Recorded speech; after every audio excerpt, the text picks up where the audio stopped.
Salamat, Brother Lawrence. Ang ating speaker po ngayong umaga is none other than Pastor Alan Nepomuceno. Siya po ang in charge sa ating discipleship and fellowship team. And by profession, nag-work din po siya sa airport. And salamat sa Panginoon sa kanyang ministry, sa kabila ng kanyang kabisihan. Ay mamaya po ay tutulak pa sila sa Poloong. May joint fellowship po ang youth ng Arenda, ng Pasig, tsaka ng HBCC. Kaya tinatawagan po natin, let's listen to the word of the Lord na dadalhin po sa atin ni Pastor Alan Nepomuceno.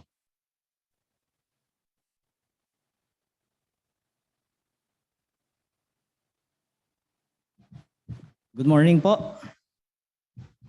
Tatanggalin ko na ang aking mask.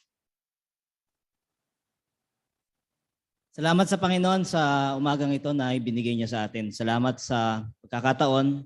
Marami narinig ko kay Rev. Third kanina sabi, hindi kami makakapunta, hindi namin kakayanin yung init. Pero salamat sa Panginoon, hindi masyadong mainit ngayon. Nararamdaman niyo ba yung hangin? Diba? Salamat sa Panginoon kasi ang Panginoon ang dumidinig ng lahat ng ating pangangailangan. Ang ating pong pag-aaral ngayon ay ating ipagpapatuloy ang ating series tungkol sa banal na Espiritu, the Holy Spirit. Sino dito ang nakakakilala sa Holy Spirit? Taas ang kamay. Sa mga nasa online natin, sino po sa inyo ang nakakakilala sa Holy Spirit? Who fully understands and recognize the Holy Spirit? Salamat sa Panginoon. Ba't yung iba hindi nagtaas ano? Ano kaya ang dahilan? Actually, habang ako po ay nag-aaral tungkol sa ating series. Ang series po natin, it has supposed to be limang talakay patungkol sa banal na Espiritu. The Holy Spirit is convicting, He is regenerating. Today we are talking about the indwelling of the Holy Spirit. He is also, next week naman, He is sealing and empowering. At habang patuloy kong binubulay ang mensaheng ito, ilang mga problema ang nakita ko bilang isang Kristiyano kung bakit hindi natin lubusang nakikilala ang Holy Spirit. Bakit nung nagtanong ako, kilala niyo ba ang Holy Spirit? Meron sa atin, agad-agad nagtaas. Meron parang hindi pa sure. Meron talagang hindi nagtaas ng kamay. Noong una nating nakilala o tinanggap o sinampalatayanan ng ating Panginoong Hesus, the idea o ang pananaw sa gawa ng banal ng Espiritu ay hindi masyadong naituturo sa atin. Tama po ba? After we learn about the gospel, hindi naman agad-agad tayo tinuturuan tungkol sa Holy Spirit eh. Siguro natutunan natin yan, matagal pa. Oo, naturo sa atin, pero hindi agad-agad natin natututunan. Minsan, napag-aaralan natin, but nananatili siyang theoretical, nagiging abstract lang sa isip natin. Minsan, imahinasyon lang. Minsan, sa ibang Kristiyano, katang isip, madalas, hindi mapaliwanag at hindi maintindihan. Kasi hindi natin napag-aralan, hindi natin natutunan agad. Pero, madalas naman, nakakarinig tayo ng mga patotoo kung paano kumilos ang Panginoon sa kanilang buhay.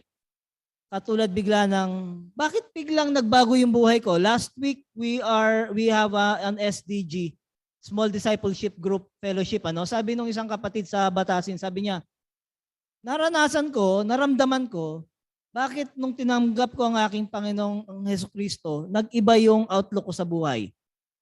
Nag-iba yung pananalita ko, hindi na ako nagmumura, hindi na ako nakikipag-away, iba na lang yung iniisip ko. Kapag nasa tipong malapit na ako makipag-away dahil sa inis ko sa kapitbahay ko, tinutuon ko yung isip ko sa Panginoon. Minsan, nakakarinig tayo ng ganong patotoo. Nagkakaroon tayo ng pagbabago ng pananaw sa ating buhay. Nagbabago tayo ng pagbabago o nagkakaroon tayo ng pagbabago sa layunin ng ating buhay. Gayunpaman, hindi natin lubos na pamaliwanag kung bakit at paano nangyayari ang mga pagbabagong ito. Because no one is telling us that it's actually the Holy Spirit indwelling in us who's giving us these instructions, who's giving us etong mga pananaw na ito. Etong mga goals na to na nagbabago sa buhay natin, it's the Holy Spirit. And in our church, it has been a culture that we don't really study enough until magturo siguro si Pastor si Rev. Third ng tungkol sa Holy Spirit o mapag-aralan natin sa small discipleship yung tungkol sa Holy Spirit. Paano yung mga hindi nakapag-aral? Paano yung mga hindi nakakilala sa Kanya? Paano yung pagkatapos nating makilala ang Panginoon sa pamamagitan ng gospel, diretso na lang tayo sa buhay natin?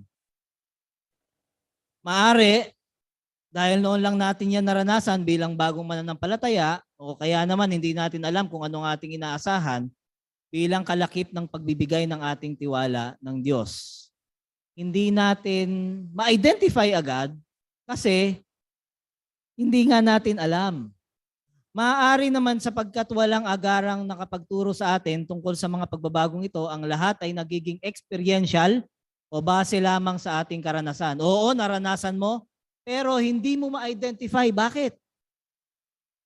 Sino may gawa nito? Alam natin ang Panginoon nito. Pero to identify the Holy Spirit, hindi agad natin ma-identify instantly.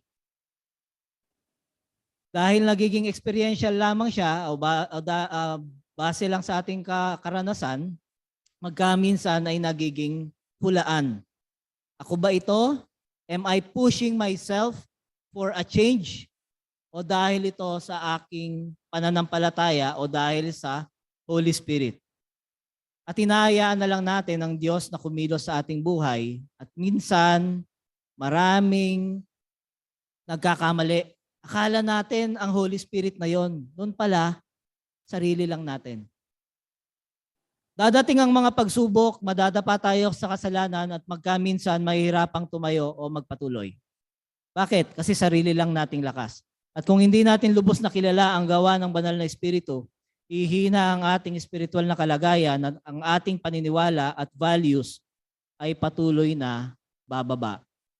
No wonder kung bakit magkaminsan may makikita tayong mga Kristiyano na bigla na lang nagbabackslide. Bigla na lang nawawala sa church.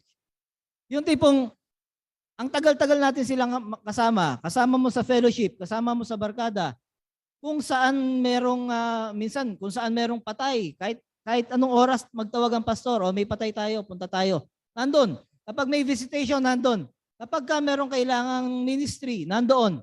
Nasa fellowship, nandoon.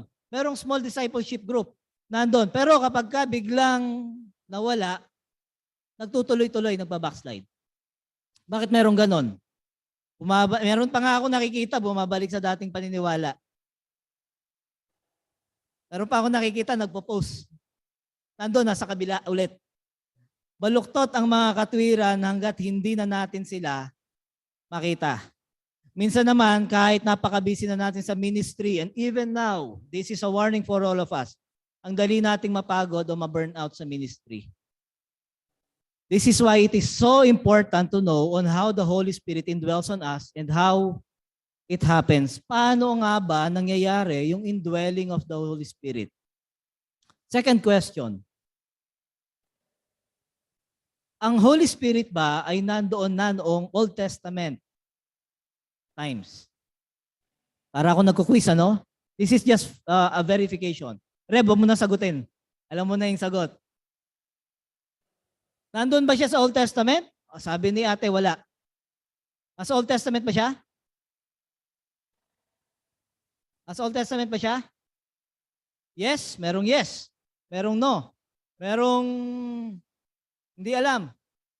No. Okay, the Holy Spirit, by the time of creation, ang sabi ng Genesis, the Spirit of God is hovering over space. The Holy Spirit is there during the Old Testament times.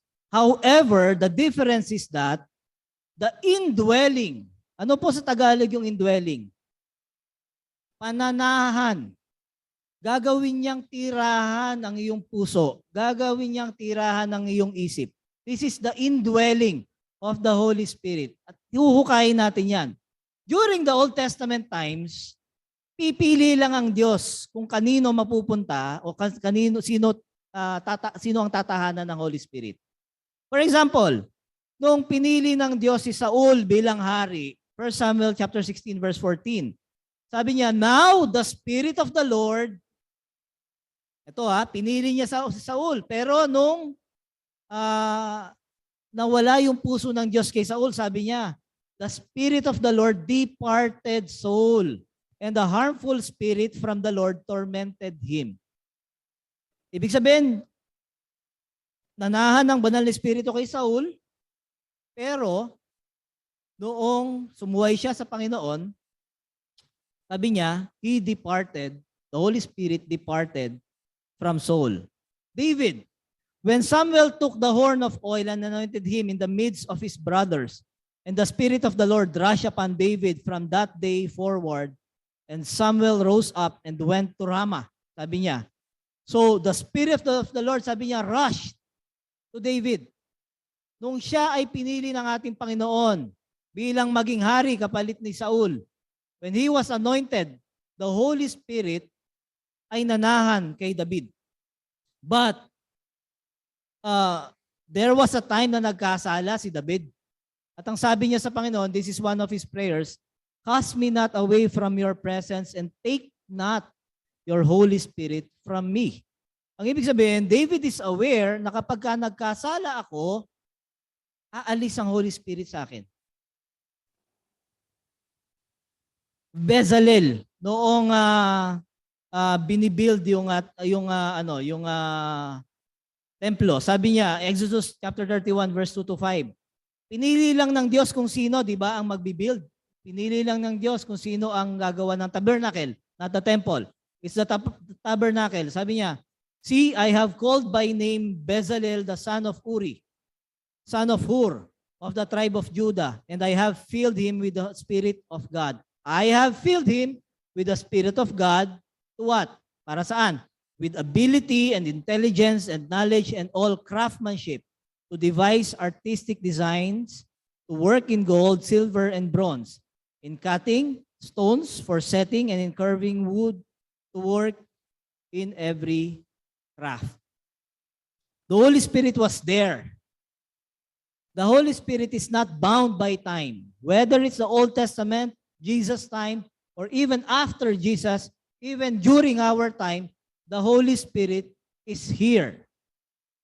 And after Jesus, sabi ng Acts chapter 2, makikita natin, when the day of the Pentecost, they were all together in one place. Suddenly, a sound like the blowing of a violent wind came from heaven and filled the whole house where they were sitting. The Holy Spirit, as promised by Jesus, ay napunta sa kanila. They saw what seemed to be tongues of fire that separated and came to rest of each of them. And all of them were filled with the Holy Spirit and began to speak in other tongues, as the Holy Spirit enabled them. Old Testament, New Testament, our modern times, the Holy Spirit is here. The Holy Spirit is indwelling in us. The Holy Spirit is with us right now. Hindi natin alam yun eh. Diba? Kaya minsan, ang bilis lang sa atin na, ay okay lang, wala namang nangyayari sa akin eh. Okay lang siguro ako na gumawa ng konting kasalanan. Because we don't recognize as Christian, hindi natin nare-recognize agad, ay, meron palang Holy Spirit sa akin, merong nagbabantay sa akin, at nasa akin siya, nasa loob siya. It is not your conscience. It is not your moral standards. It is not how you level your moral standards with other people. Minsan kasi kinukumpara natin sa ibang tao. Ay, siya, mukhang okay naman kasi ginagawa nila. Dumaan yung eleksyon, merong isang politiko, sabi niya, okay lang tumanggap ng pera. Tumanggap kayo ng pera, pero iboto ninyo yung gusto ninyo. After the election, natalo yung politiko na yon.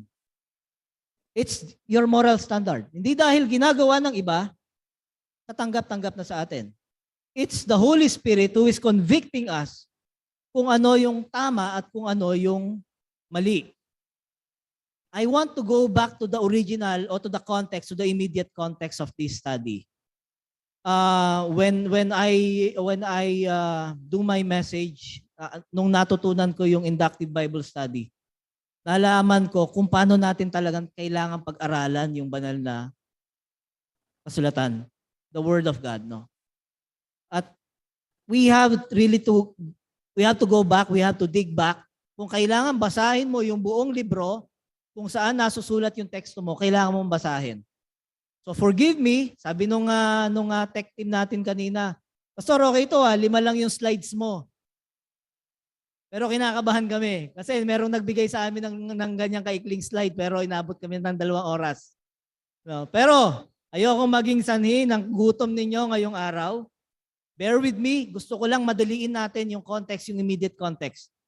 When I was looking at the study, the immediate context actually started noong namatay si Lazarus. Anong nangyari nung namatay si Lazarus? Nalungkot ba si Jesus? Diba? Namatay si Lazarus, umiiyak yung mga kapatid niya, nalungkot si Jesus. At dahil sa lungkot ni Jesus, sabi niya, bubuhayin ko si Lazarus, binuhay niya. And this, itong pagkakataon na to, matapos buhayin ni Jesus si Lazarus, lalong naging masighi at dumami pa ang mga taga-sunod ni Jesus. Marami na siyang taga-sunod, marami nang sumusunod sa kanya. And minsan nga, every time na merong sumusunod sa kanya, nagpaparinig siya, kumbaga. Nagsasabi siya ng mga kwento. Hindi lahat ng nagsasabi sa akin, Diyos ko ay totoo kong alagad. Ang sinasabi niya. Minsan kasi may mga taga-sunod, may mga sumusunod sa kanya kasi because of the blessing.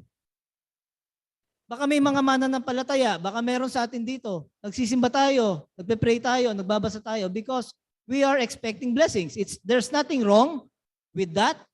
But I hope this is not the main purpose why we are following Jesus. I will be a little bit straightforward sa aking pagsasalita. Blessings are not our first priority. When the first apostles were called to follow, anong sabi lang ni Jesus? Meron ba siyang promise? Meron ba siyang agreement with them? Ano lang ang sabi niya? Follow me. 2 words. Follow me. Any agreement? Meron bang instructions? Sabi nung mangingisda, iniwan nila ang kanilang bangka, iniwan nila ang kanilang lambat, at sumunod kay Jesus. Iniwan nila yung kanilang pamilya, iniwan nila yung kanilang kabuhayan, iniwan nila yung lahat mula nung pagkabata pa nila. I suppose, pati yung mga tatay nila, yan lang yung trabahong alam nila, yan lang yung tinuro ng tatay nila sa kanila. Iniwan nilang lahat yon. No questions. When they follow Jesus, ang lahat iniwan nila. Huli na nga 40 years old na ako nung nalaman ko si Pedro pala mayroong biyanan. At pinagaling ni Jesus yung kanyang biyanan. Biruin mo si Pedro, ano kaya sinasabi ng asawa ni Pedro sa kanya? Saan ka na naman nanggaling? Wala na tayong makain dito sa bahay. Hindi ka na ng isda. Wala na akong maibenta sa palengke. Wala na tayong bigas. Siguro sa panahon ngayon, no? Wala naman silang bigas sa atin. Pero anong nangyari? Iniwan ni Pedro yung kanyang pamilya. No questions asked. Bagamat marami sa kanila, tunay naman na tagasunod, may mga ilang nagpunta na Pariseo sa mga Pariseo upang magsumbong. Ang mga Pariseo naman ay nagsimulang magbalak na patayin si Jesus. This is the context. So during this time, we are nearing to the death of Christ. And Jesus knows about it. Alam niyang parapunta na siya doon. Alam niyang malapit na siyang pumunta doon sa totoo niyang mission, doon sa totoo niyang goal. That was chapter 11. Chapter 12, Jesus was started to have preparations for his death. He was anointed by oil, and many scholars says this is like a preparation. This is like a symbolic preparation na siya ay binubuhusan na ng langis. And even Lazarus na binuhay ni Kristo ay pinagbalakan ding patayin. Chapter 12 also tells us about yung matagumpay na pagpasok niya sa Jerusalem. Naalala ninyo, kaya ang ibang pananampalataya ay nagsa-celebrate ng Palaspas. This was the week before the death of Jesus. Ito yon, no? Papalapit na doon sa kamatayan ni Jesus yung tagpo na to. Sumagot si Jesus, sabi niya sa verse 23, dumating na ang oras upang luwalhatiin ang anak ng tao. Pakatandaan ninyo, hanggat hindi nahuhulog sa lupa ang butil ng trigo at namamatay, mananatili itong nag-iisa. Ngunit kung ito'y mamatay, mamumunga ito ng sagana. Chapter 13 tells us about the events at the upper room. Doon yung mga pangyayari tungkol sa paghuhugas ng paa ni Jesus sa kanyang mga alagad, ang pagpapahayag ni Jesus ng pagkakanulo sa kanya, at ang pagpapahayag ng pagkakaila ni Pedro. And this is the perfect time for Jesus to comfort yung kanyang mga alagad. Aalis na ako eh. Parang sinasabi ni Jesus sa upper room. And this is still, chapter 14 is also still talking about the events in the upper room.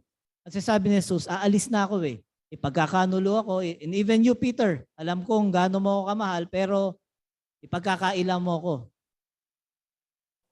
This is very painful for Jesus.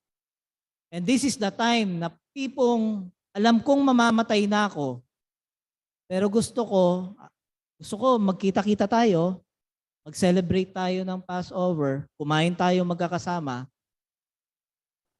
and I want to comfort you na kahit mawawala ako, meron akong iiwan na isang comforter. And here goes our text. Chapter 14, verse 15 and onwards. Can I just ask everyone to bow down our heads? Let's ask for wisdom. Tingin natin sa banal na Espiritu ang kanyang presensya sa umagang ito. Panginoon, na dakila at makapangyarihan sa lahat, inihiling po namin ang karunungan at kapangyarihan ng banal na Espiritu na magturo sa amin ngayong umagang ito. Hindi namin lubos na maiintindihan kung paano siya gumawa sa amin, ngunit kayo, Panginoon, ang magtuturo sa amin. Hayaan mo, Panginoon, maging kagamit-gamit ang bawat salita, Panginoon, na aming pag-aaralan sa araw na ito. Sa pangalan ni Jesus. Amen.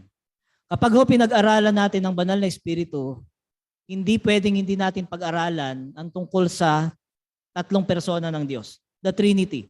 We all know the Trinity, the word Trinity is not in the Bible, but we believe as a church, we believe in God, a God in three persons. Ano? God the Father, God the Son, who is Jesus, and the God the Holy Spirit. Maraming nag-try na gawa ng analogy, paano nangyayari yon? Sabi nung iba, parang itlog yan. Na isang itlog lang, pero may balat, merong puti, merong pula. Pero hindi pa rin magtugma. Hindi kasi hindi natin kayang abutin. Meron namang merong nag-analogy, sabi niya, parang bahay yan na merong nakatilang tatlong tao. Isang bahay lang, pero nandoon ang Diyos Ama, nandoon ang Diyos Anak at ang Banal na Espiritu.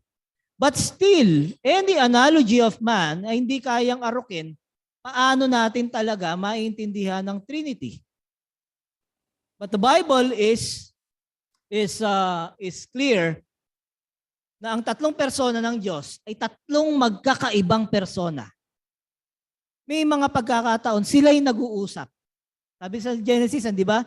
Lalangin natin. God is talking to other persons of the Trinity. And during the baptism of Christ, nagpakita sa pamamagitan ng boses ang Diyos Ama, sa pamamagitan ng isang parang kalapati, yung Holy Spirit. Tatlong magkakaibang persona, pero iisang Diyos. Kung paano, hindi ho natin alam at malalaman natin kapag nasa langit na tayo. Hindi ho natin kayang paliwanag yan. Ganun pa man, sabi ko nga, hindi natin pwedeng isa ang bahala. O itabi lamang ang pagiging Diyos ng banal na Espiritu.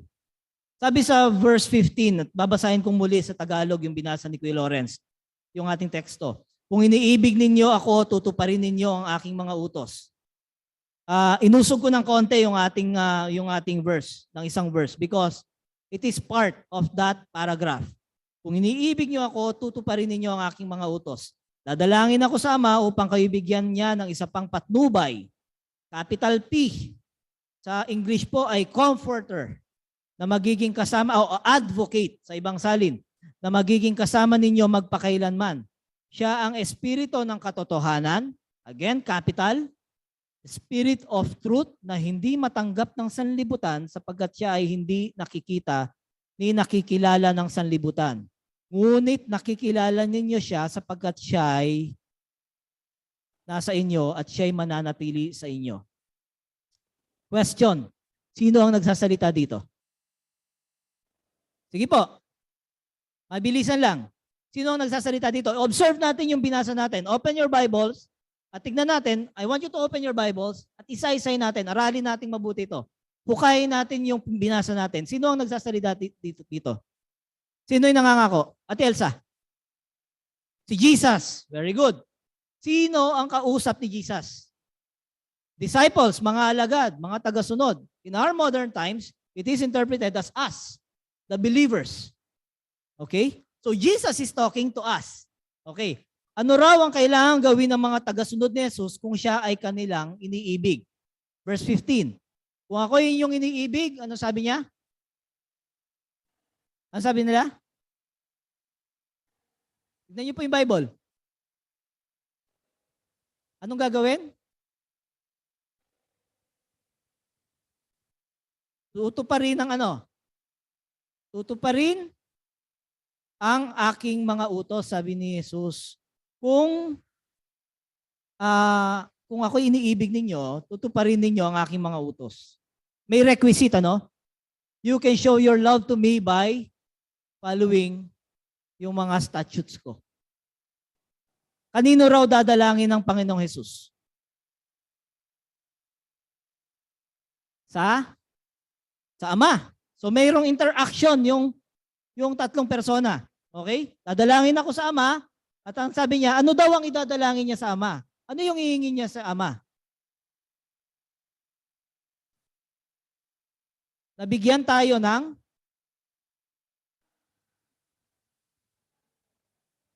patnubay. Nabigyan tayo ng patnubay. Hindi niya sinabing dadalangin ako sa Ama at bigyan kayo ng wisdom, bigyan kayo ng kalakasan, bigyan kayo ng biyaya. Pero ang sabi niya, bibigyan ko kayo upang bigyan kayo ng patnubay. Hanggang kailan daw natin makakasama ang patnubay? Forever. Magpakailanman. Okay, marunong na kayo. Pwede na kayo mag-message. Okay. Sino raw ang tinutukoy na patnubay? Spirit of truth, which is also the Holy Spirit. Nakita na natin meron tatlong persona doon sa interaction. Ano ang mga katangiang nabanggit sa banal na espiritu? Sabi niya, hindi matanggap ng sanlibutan itong spirit of truth na to. Pero sabi niya, ngunit nakikilala ninyo siya. Paano raw natin siya makikilala? Paano natin siya makikilala? Sayang, hindi ito yung naging assignment natin sa inductive, no? Ito na sana. Ang bilis lang. Paano raw natin siya makikilala? Sapagkat siya ay nasa atin. He indwells in us. Meron ba kayong pinapasok sa bahay ninyo na tumira dyan, nakikain, nakikape, natulog? Pinatulog ninyo, pero hindi nyo kilala? Natulog ng 3 buwan. There is a culture in Arabic culture na kapag merong kumatok na stranger sa inyo, papakainin mo siya, papainumin mo siya, iserbisyuan mo siya, ng 3 araw bago mo siya pwedeng tanungin kung ano ang purpose niya ng pagpunta sa iyo. 3 araw mo siyang papakainin, siguro papatulugin mo siya doon at nandun siya sa bahay mo. That's a culture in the Arab country. Sabi niya, this is an Arab country, the Bedouin culture.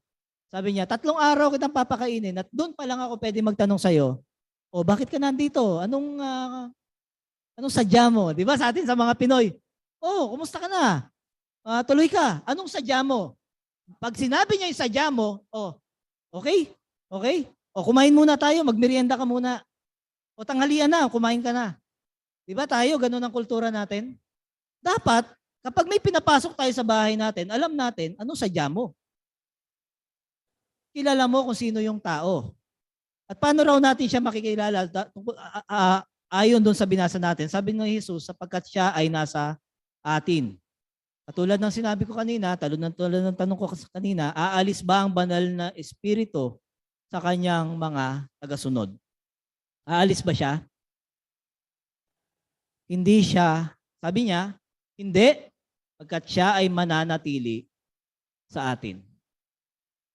Siya ay mananatili sa atin. Kapag ka nagkasala ka ba, kapatid, aalis ba ang banal na espiritu sa'yo? He is there reminding you. He is there convicting you. Tayo lang yung hindi pumapansin sa Kanya. That's the problem. At dahil hindi natin nalalaman yung Kanyang identity sa buhay natin, madalas, kapag nagkasala tayo, tapos wala tayong nararamdaman na parusa, okay lang, tuloy lang. Siguro makakalimutan na ng Diyos yung nagawa kong kasalanan. But the Holy Spirit is still there. He is grieving. Sabi ng Bible, we are grieving the Holy Spirit every time na gumagawa tayo ng kasalanan. Meron na akong observation, interpretation naman. No? So bago mamatay ang ating Panginoong Hesus, ay nagbigay siya ng pangako sa atin. Kung tayo ay iiwanan niya ng isang patnubay, at tayo ay panananahan ng banal na espiritu kung tayo ay tunay na mananampalataya at umiibig sa Kanya. Sa maraming talata sa Biblia, binibigyang halaga o emphasis ang kahalagahan ng pananatili sa Kanya. Paano mananatili ang isang tagasunod ni Kristo, ang isang Kristiyano kay Jesus? Is this a question of assurance? No, it's not a question of assurance. But this is a question of our responsibilities as Christians. Ang sabi ng Panginoong Hesus dun sa unang verse na binasa natin, kung mahal mo ako talaga, kung iniibig mo talaga ako, susunod ka sa akin, di ba? Yung girlfriend mo, yung asawa mo, kapag ka tinanong ka ng ganyan, Uy, Juni, tinanong ka ni Ate Joanne, di ba mahal mo ako? O sino masusunod? Happy life, happy wife? Happy life? Di ba madalas tayo, lalo na sa mga lalaki, ano bang gusto mo? Minsan away yan eh. Ang unang pinagawayan namin mag-asawa ay ulam. Anong gusto mong kainin? Bahala ka na. Bumili ako ng ulam kasi hindi pa kami nagluluto noon eh. Nakatira kami sa Olongapo, nangungupahan kami ng maliit na kwarto, 20 square meters. Pagpasok mo, kama na. No? Ang mesa namin, wala kaming mesa. Kasi bagong kasal lang kami. Meron akong tray. Ipapatong ko sa lalagyan namin ng damit, na drawer lang na maliit na ganyan. Uupo kami sa sahig, kakain kami. Sabi ko sa kanya, at hindi kami nagluluto kasi wala pa kaming kalan noon. Anong gusto mong ulam? Bibili ako sa karinderya. Bahala ka na. Madalas sa mga babae ganyan, bahala ka na. Pero pagdating ko ng bahay, bakit ganitong ulam yung binili mo? Sabi mo, bahala ako eh. Di ba? So ako, iniisip ko, kung anong masarap sa akin, okay ko, siguro okay na to. Hindi pala masarap sa kanya. Hindi pala okay sa kanya. Kung mahal mo ko, sabi ni Jesus, susunod ka sa aking mga utos. Sa kasunod na chapter, the immediate context, John chapter 15, Jesus used an analogy of the vine. Of the grapevine. I am the vine, sabi ni Jesus, you are the branches. And Jesus discussed in that chapter, paano ka mananatili sa akin? How will you abide with me. At sabi nung part na yun ng John chapter 15, sa kanyang analogy ng puno ng ubas, ang sabi niya, nalalaman yung level natin ng abidance o yung pananatili natin sa Panginoon sa pamamagitan ng ating mga bunga. Bakit? Sino ba ang nagpo-produce ng bunga? Tayo ba? Ang tao ba? It is the Holy Spirit indwelling in us. Ang pananahan ng Banal na Espiritu ay isang pangako na kung paano makakasama o nakasama ng kanyang mga alagad ang ating Panginoong Hesus nung siya'y nabubuhay pa. Gayon din naman, siya ay mananahan, titira sa ating buhay upang maramdaman din natin kung paano kasama ni Jesus yung kanyang mga disciples at kung paano natin makasama ang Diyos. This is experiential, yes. Hindi siya theory. Hindi siya katang-isip. Madalas, ako aaminin ko, madalas, ang pagkakilala ko nun sa Holy Spirit, ay ano lang, katang-isip. No? Imagination. Na kapag ka merong bumulong sa akin, ay siya yon. Minsan ganun eh. But you have to acknowledge that yes, it is the Holy Spirit talking to you. And when you tell your testimonies, it is never you. It is not you. It is God who's talking to you through the Holy Spirit. 3 puntos lang po ang ibibigay ko, ang iiwan ko as our practical application. First, the Holy Spirit is our advocate o siya ang ating patnubay. Siya yung pangako na patnubay. He is the promise. Sabi niya dito, dadalangin ako sa Ama upang kayo bigyan ng isa pang patnubay. Ang pananahan ng Banal na Espiritu ang kaibahan ng ibang Christian-based faith sa atin. Marami naniniwala kay Kristo, pero ito yung pagkakaiba natin. Ito ang pagkakaiba ng PBCM. No? Ang Holy Spirit, hindi lang sinisenyas kapag ka nananalangin. Ang Holy Spirit, indwelling siya sa atin because we receive that as a promise, as a true promise from Jesus. If you haven't acknowledged that, acknowledge Him now. Tell it to Him, Lord, sorry if noong panahong noon ay iba ang pagkakilala ko sa iyo. Noon ang Holy Spirit sa akin isang katang-isip lamang. Noon ang Holy Spirit sa akin ay isang imaginary person lamang na nagbubulong sa akin kung ano ang gagawin. Noon hindi ko ma-differentiate kung ito ay konsensya ko lang o ikaw ay Holy Spirit. I'm sorry, Lord. I want to acknowledge you. I want you to speak to me today and I want to hear your voice. Ang pagbabago ng isang Kristiyano ay hindi dahil sa kanyang force. Hindi siya may the force be with you. Hindi sa kanyang sariling kalakasan. Hindi siya sa kanyang sariling mindset. Be careful. Many pastors, many writers, pastor writers, who are writing a book, a self-help book, nakala nila ang pagbabago ng Kristiyano ay dahil lamang sa kanilang sarili. Kaya kung magbago, mindset lang yan. Kaya kong itigil to, mindset lang yan. Kaya kong itigil yung pag-inom ko, mindset lang yan. Yung paninigarilyo ko, kaya kong itigil yan. Yung pagsusugal ko, kaya kong itigil yan. Yung pagkawaldas ko sa pera, kaya kong itigil yan. Mindset lang yan. Dati, nakakasampung pakete ako ng sigarilyo. Ngayon, nung naging Kristiyano ako, isa na lang. Kasi mindset.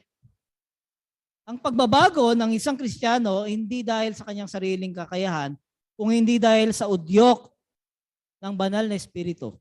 It is because we have a fellowship. We have a living fellowship with Jesus. Kapag ang pamilya mo, nasa bahay kayo, di ba? Ako, madalas, araw-araw nararanasan ko to. If I want to correct my kid, si Naomi, si Marcos, kapag gusto ko silang i-correct, talagang pagsasabihan ko. Minsan nasisigawan ko na. Pag ayaw makinig sa sigaw, ayaw makinig sa maayos sa salita, palo. And this is the same fellowship that we have with the Holy Spirit. Kapag naglalambing ang anak ko, lalapit sa akin yan, love you daddy. Love you nak. Sarap, di ba? It is the same way how we have our fellowship with the Holy Spirit. Jesus said, kung mahal mo ko, susunod ka sa aking mga utos. So paano ko mapiplease ang Holy Spirit? Sumunod ka sa kanyang utos. Be aligned with the Holy Spirit. Every decision in our lives. Si Jesus ay nangako na tayo ay iiwan ng isa pang patnubay, ang banal na Espiritu. Nakita natin ang katuparan ng pangakong ito sa aklat ng mga gawa, chapter 2. And when I was studying this, iba ang gawa, sabi niya, ito ang gawa ng mga apostol. When I was contemplating, sabi ko kay Mrs., dapat hindi Acts of the Apostles ang title ng libro. Dapat sana Acts of the Holy Spirit. Because it is not the Acts of the Apostles who work throughout that whole write-up. It is the Holy Spirit working in them. Kung wala ang Holy Spirit, tingin ninyo sina Pedro nagpatuloy? Kung wala ang Holy Spirit sa kanila, tingin ninyo si Paul, sa hirap, sa dami ng hirap ng nadinanas niya, tingin ninyo, nagtuloy siya sa kanyang paglilingkod? Nakakulong? No?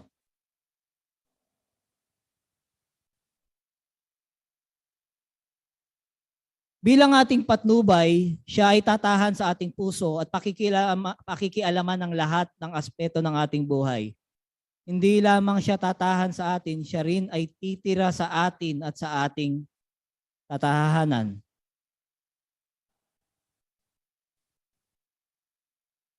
Bilang pangako,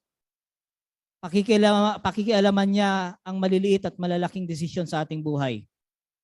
Pakikialam siya sa ating bahay. Hindi siya isang bisita na papasok lang sa ating sala, uupo, kakain at iinom, at magmemeryenda at tapos aalis na.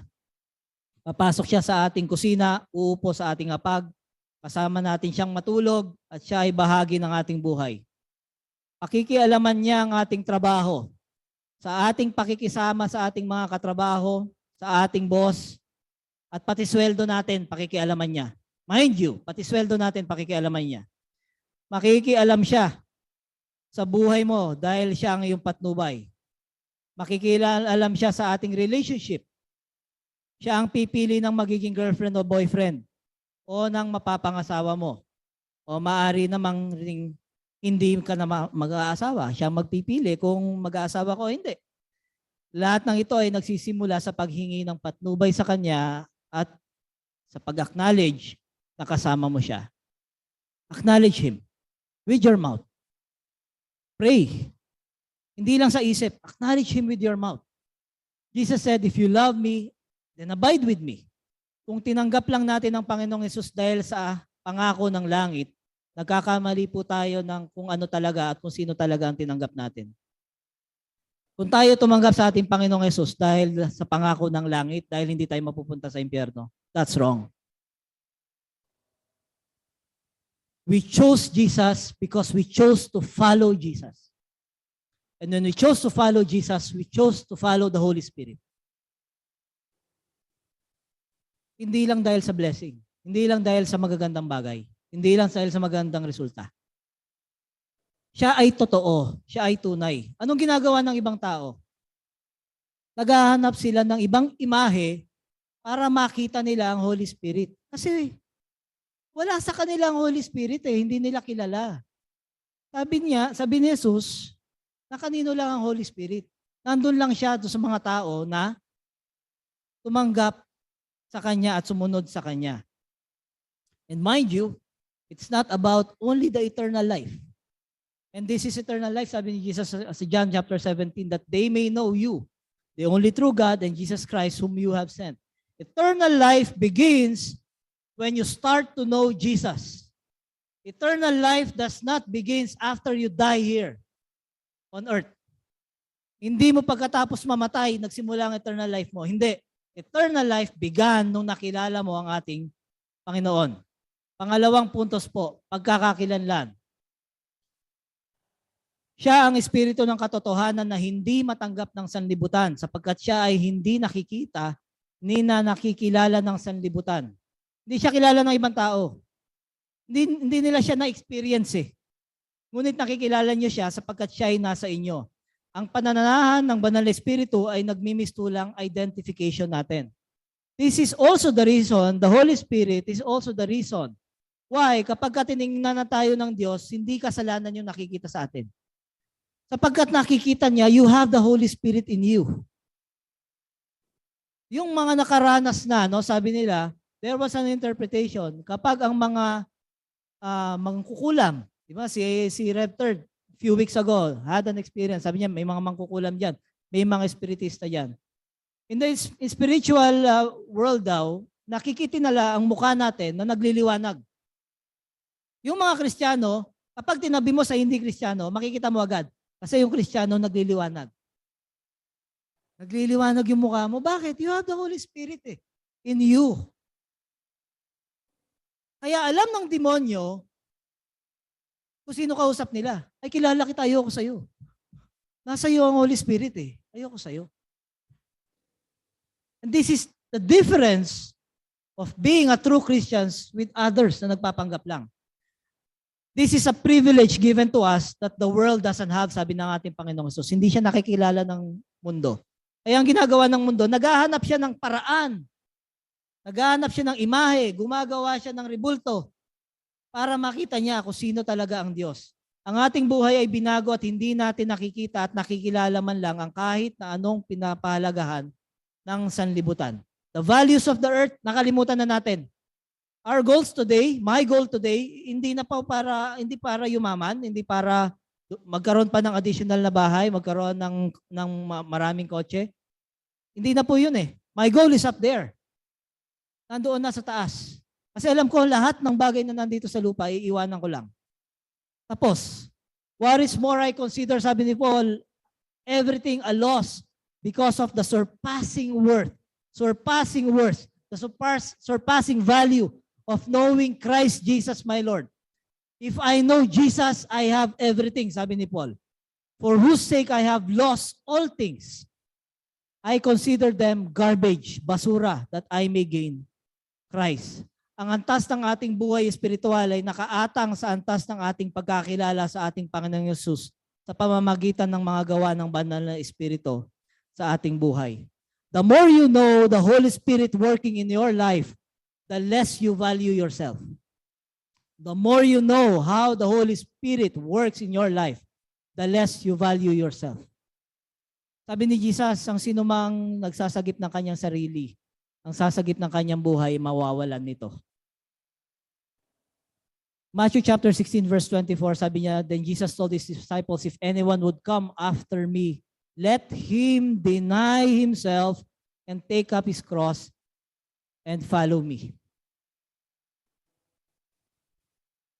Nagtataka ba kayo kung bakit ang isang Kristiyano at nakikilala sa parehong pananaw sa buhay o maging pag-uugali kung saan ka man mapunta?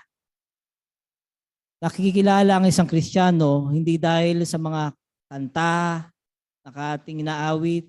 Ay, Christian ka? Kasi kinakanta mo rin yung kanta namin. Hindi dahil sa kanta. Sorry. No? Marami na rin kumakanta ng mga kanta natin. And they don't understand the song. Sa kanyang opinion, kung ano yung opinion mo sa mga bagay-bagay, sa maraming issue, whether you are a red, a pink, a green, or a blue, makikita mo kung ano yung tinatayuan mo, hindi ho. Hindi ka makikilala bilang Kristiyano sa pamamagitan ng inyong pag-uugali kung paano mo pinapakita yung sarili mo sa ibang tao. Dahil nakikita ka ng Diyos sa iyong kalooban. Hindi dahil mabait ka, Kristiyano ka. Be careful. Siguro dahil Kristiyano na ako, mabait na ako. Hindi ho. Baka pinipilit nyo lang ho yung kabaitan ninyo. Ang pagkakakilanlan natin, our identification, our recognizable identification is the Holy Spirit. I know that you are a Christian because I see the works of the Holy Spirit in your life. Nakikilala kita bilang Kristiyano dahil nakikita kong gumagalaw sa buhay mo ang banal na Espiritu. We are holy. Stage 4 cancer. Prostate cancer. who can still sing, "It is well with my soul."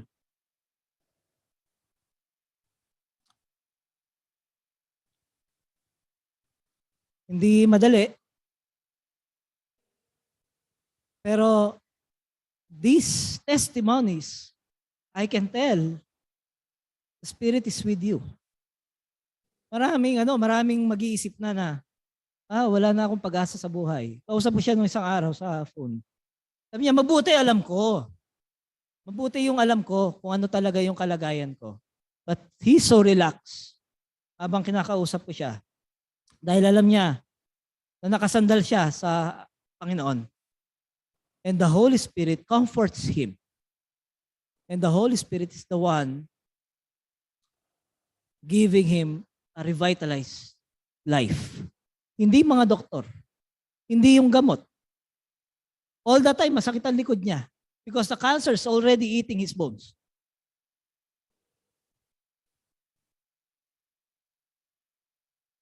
It's not easy for many, but the comfort of the Holy Spirit is there. Third point, the Holy Spirit will remain in us forever. And that is a promise. Magkakasala tayo, madadapa tayo. Minsan nahihiya na tayong lumapit ulit eh. Pero the Holy Spirit will continue to be with us if you are a real believer. Dadalangin ako sa Ama upang kayo bigyan ng isa pang patnubay na magiging kasama ninyo magpakailanman. Siya ang Espiritu ng katotohanan na hindi matanggap ng sanlibutan sapagkat siya ay hindi makikita ni nakikilala ng sanlibutan. Ngunit nakikilala ninyo siya sapagkat siya ay nasa inyo at siya ay mananatili sa inyo. Ang pananahan ng Banal na Espiritu ay magpakailanman.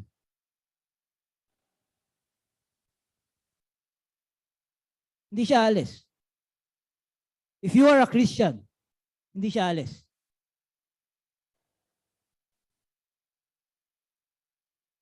Kung tingin ninyo, bakit sa akin umalis?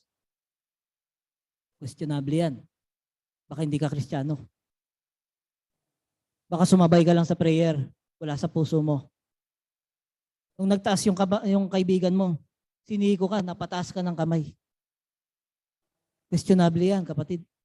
Sorry I have to say this because I want you to be sure. If you don't have the Holy Spirit, you are not a Christian.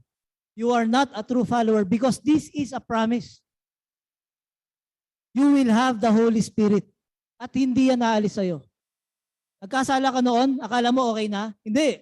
The Holy Spirit will continuously convict you until someday you renounce it at sasabihin mo sa public o sasabihin mo sa iyong kapatid, sasabihin mo sa nanay mo, sa iyong accountability partner, sa SDG leader mo, 10 years ago nagkasala ako.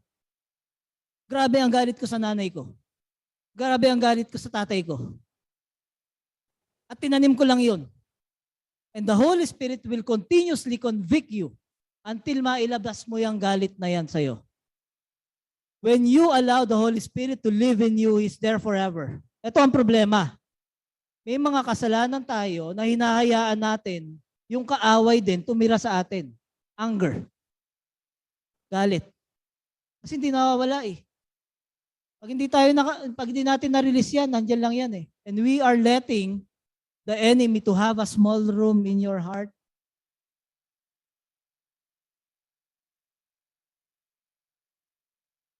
Iwanan natin yan. Kalimutan natin yan. Ang panananahan ng Banal na Espiritu ay nawawala ba kapag gumawa ko ng kasalanan? We already answered that. Hindi ho. Bilang totoong Kristiyano, He will not leave you. Sabi ni Jesus yan eh. I will not leave you nor forsake you. Nandyan lang ako. But I will continuously convict you. Nakalimutan mo na ba ako? Yes, it is the Holy Spirit talking to you. This verse very clearly states that if someone does not have the indwelling presence of the Holy Spirit, then that person is not saved. You are not a Christian. Kung ang pananahan ng banal na espiritu ay nawawala sa isang mananampalataya, hindi ito nakaayon sa ating paniniwala of complete assurance of salvation. Our salvation is signed. Our salvation is locked. Our salvation is under a perpetual agreement with God. You have the assurance. If you don't have the fellowship of the Holy Spirit, ay baka nga ho, you are not a true follower of Christ. This is a very important doctrine. Napakahalagang doktrina. Hindi natin pwedeng palampasin. Kasi kapag napalampas natin to, nakakalimutan natin sa buhay natin. Kapag napalampas natin tong aral na to, sinasantabi natin. Kaya ngayon, dahil nakalimutan na natin, hindi natin naintindihan ng mabuti, pati yung Holy Spirit na isasantabi na natin. In every decision of your life, the Holy Spirit will be there. Sabi ko nga, maliit yan, malaki yan, will be there. How can we make it practical? Simple lang ho. Mamayang gabi, bago kayo matulog, let's pray. Holy Spirit, I give to you this night. Hindi ko alam kung anong nangyayari habang ako'y natutulog, but I'm giving it for you. Pagkagising mo, ipaubaya mo sa Panginoon, ipaubaya mo sa Holy Spirit yung mangyayari sa buong buhay mo. If there is a big decision, Lord, merong offer ng trabaho, kukunin ko na ba? Ask the guidance of the Holy Spirit. Read your Bible. Pray to God. Quiet time. Sino dito yung everyday nakakapag-quiet time pa? Hirap kasi tatango na lang tayo kasi hindi na eh. It's very important because this is the only way how we can communicate with God. How we can get our guidance. Nagsimula ka ng araw, hindi ka nag-pray. Walang mangyayari sa'yo. Kasi sariling decision mo lang yung gagawin mo. I'm choosing a career. I'm choosing a college course. Lord, turo mo naman sa akin, no? Paano ako higit na makakapaglingkod sa'yo? Anong kurso ang gusto mong kunin ko? It is a very important doctrine. Kapag hindi natin naintindihan, hindi rin natin maiintindihan ang pagiging Diyos ng banal na Espiritu. Paano naman kung dumating ang mga panahon na hindi na natin nararamdaman ang presensya ng banal na Espiritu sa ating buhay? Paano nga ba? Kasi minsan may mga pagkakataon, sa sobrang ini-ignore na natin sa Kanya, alam mo yon? Diba? Minsan meron tayong mga ganon, mga kasama sa buhay, sa trabaho, for example, o kasama sa eskwela, na hindi ko naman masyadong naging kaibigan yan eh. Kaya wala, papasok kami. Ganun lang, hindi kami nagpapansinan. Although hindi naman kami magkaaway, hindi kami nagpapansinan. I just ignore him. Kapag tinanong ka ng boss mo, nakita mo na ba si Boy? Asa si Boy? Hindi ko alam eh. Because you ignore him. You don't recognize him. Paano ang gagawin ko? Verse 18, tuloy po natin. Bukasan niyo yung mga Bible. Sabi niya dito, hindi ko kayo iiiwang mga ulila. Babalik ako sa inyo. Kaunting panahon na lamang at hindi na ako makikita ng sanlibutang ito, sabi ni Jesus. Ngunit ako'y makikita ninyo sapagkat buhay. Ako, mabubuhay rin kayo. Sa araw na iyon ay malalaman ninyong ako'y nasa Ama at kayo na may nasa akin at ako'y nasa inyo. Verse 21, ang tumatanggap sa mga utos at tumutupad sa mga ito ang siyang umiibig sa akin. Inulit yung verse 15. Inulit ulit. Ang umiibig sa akin ay iibigin ng aking Ama. Iibigin ko rin siya at ako'y lubusang magpapakilala sa kanya. Tinanong siya ni Judas, hindi si Judas Iscariote. Panginoon, bakit po sa amin lamang kayo magpapakilala ng lubusan at hindi sa sanlibutan? Sumagot si Jesus, ang umiibig sa akin ay tumutupad ng aking salita. Iniibig siya ng aking Ama at kami na pupunta at mananahan sa Kanya. Ang hindi tumutupad sa aking mga salita ay hindi umiibig sa akin. Ilang beses po inulit? Tatlong beses. Verse 15, verse 21, verse 23. Ang salitang narinig ninyo ay hindi sa akin kundi sa Ama na nagsugo sa akin. Sinabi ko sa inyo na ang mga bagay na ito habang kasama pa ninyo ako. Ngunit ang patnubay, ang Espiritu Santo na isusugo ng Ama sa pangalan ko, ang siyang magtuturo sa inyo ng lahat ng bagay at magpapaalala ng lahat ng sinabi ko sa inyo. Nakalimutan nyo na ba na meron tayong Holy Spirit? Siya ang magtuturo sa inyo at siya ang magpapaalala sa inyo. But this is not a one-way relationship. If you love me, sabi ni Jesus, susundin mo ang aking mga utos. Tatlong beses pong inulit doon sa chapter na yon. And the next chapter enforced it with abiding. And we need to abide. Hindi ho pwedeng nasa atin ang banal na espiritu pero hindi tayo nagpe-pray. Hindi tayo nagko-quiet time. Hindi tayo nagbabasa ng Bible. Hindi tayo ma-attend ng fellowship. Wala tayong urge na mag-aral pa ng tungkol sa Diyos. Yes, we are a Christian. But many times we ignore the Holy Spirit. Our relationship with the Holy Spirit is a living relationship. Ito ay buhay at kailangang alagaan.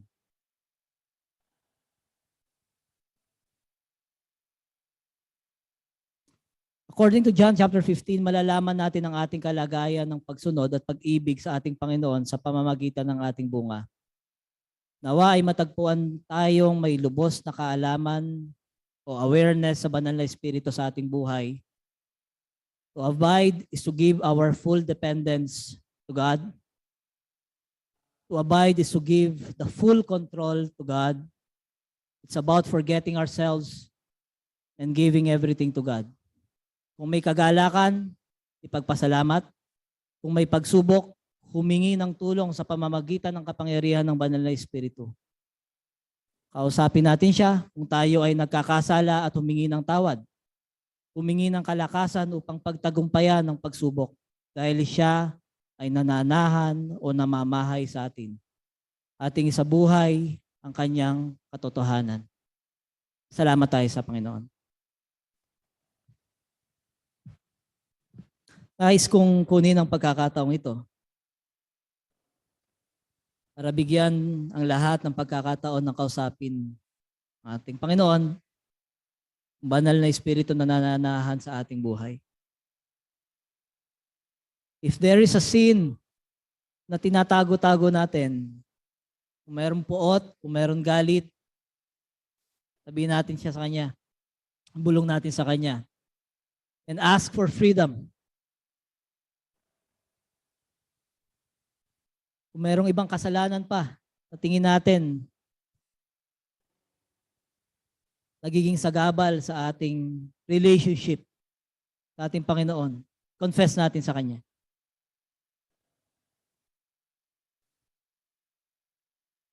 If there are other items in our lives na mas pinapahalagahan natin, kayamanan, trabaho, pamilya, ibigay natin sa Panginoon sa pamamagitan ng kapangyarihan ng banal na Espiritu. Kung merong mga pagsubok, paghihirap, kakulangan, karamdaman, this is your time. Give it to God through the power of the Holy Spirit. I'll give you 1 minute to talk to the Holy Spirit right now.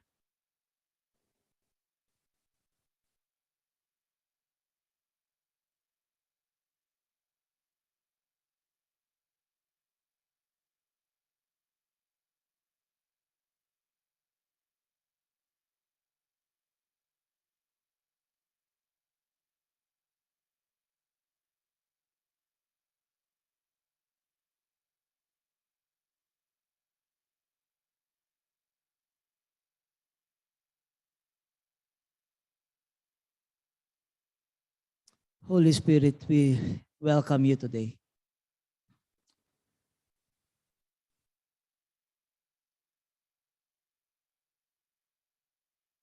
Rain down on us, Holy Spirit. As we pray,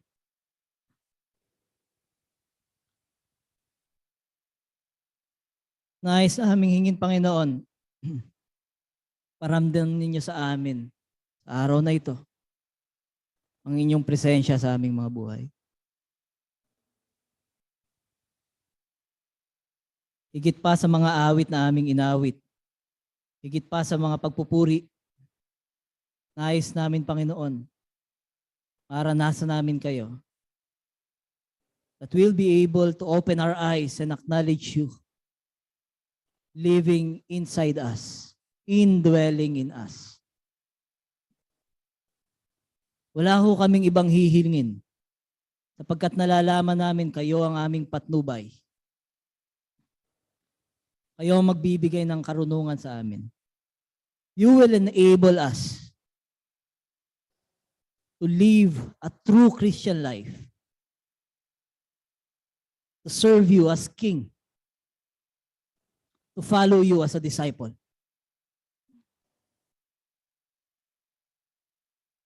This time we ask the power of the Holy Spirit to remind us of your love, of your mercy, of your kindness to us.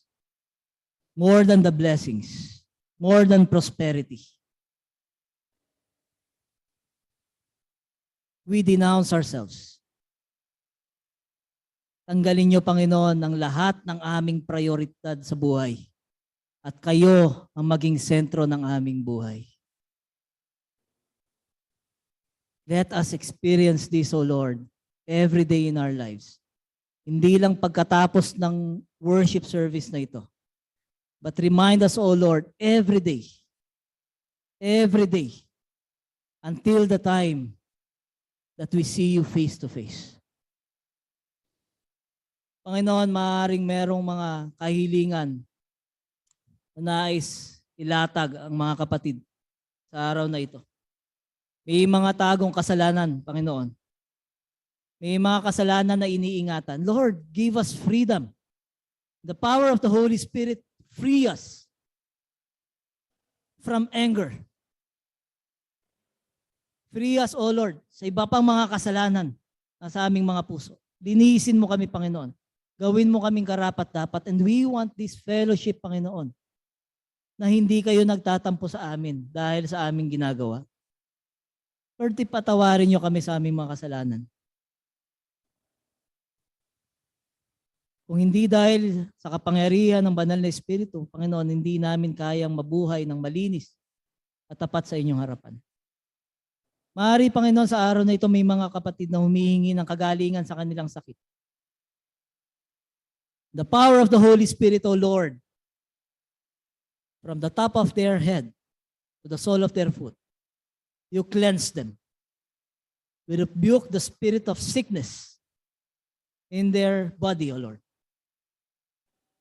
We ask the power of the Holy Spirit to let them experience the healing power which is true in our lives. If there are brothers and sisters who are asking for provisions, O Lord,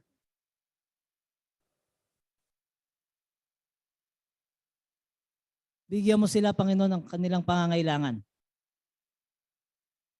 Bigyan mo sila ng trabaho upang matustusan, Panginoon, ang kanilang pangangailangan. Give them the ability, through the power of the Holy Spirit, give them the ability to work and enjoy the blessings and provisions.